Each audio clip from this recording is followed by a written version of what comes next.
Morning, Trips here. So what is a spinal cord injury? Um, in your body, you have a column, spine, backbone, vertebrae. You have cervical, thoracic, lumbar, and sacrum. Down this column of bones, there is a nerve network, a bundle of nerves that go down the center and connect to different parts of the body to send the electrical impulses from your brain to the body.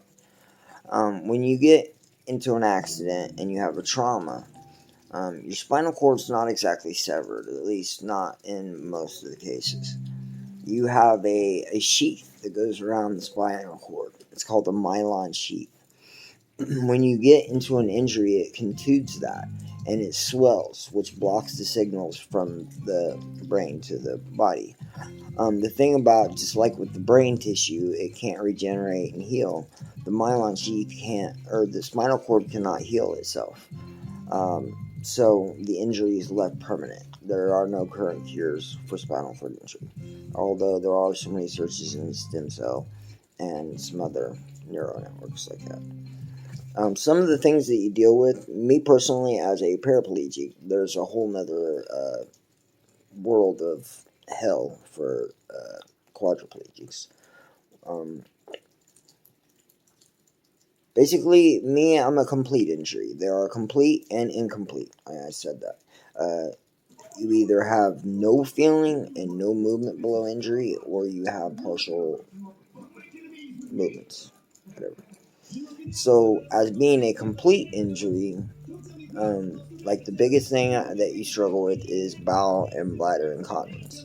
You lose all control. You have no feeling.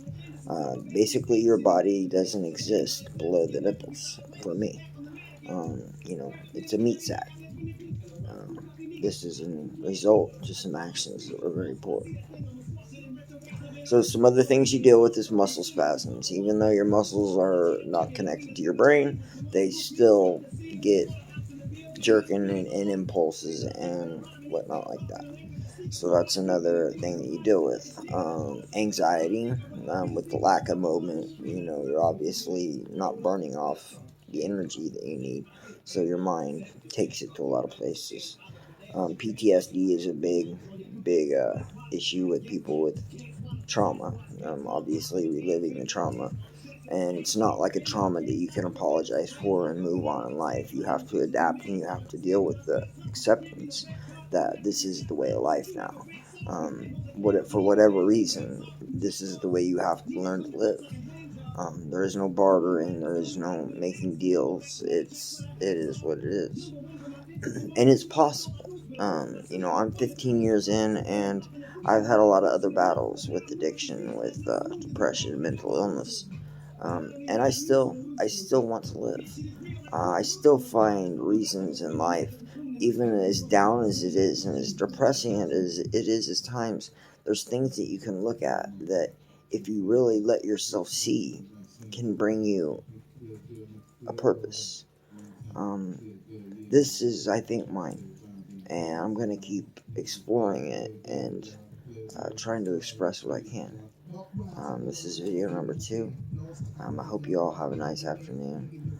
I'm going to get better and better at these, and peace out.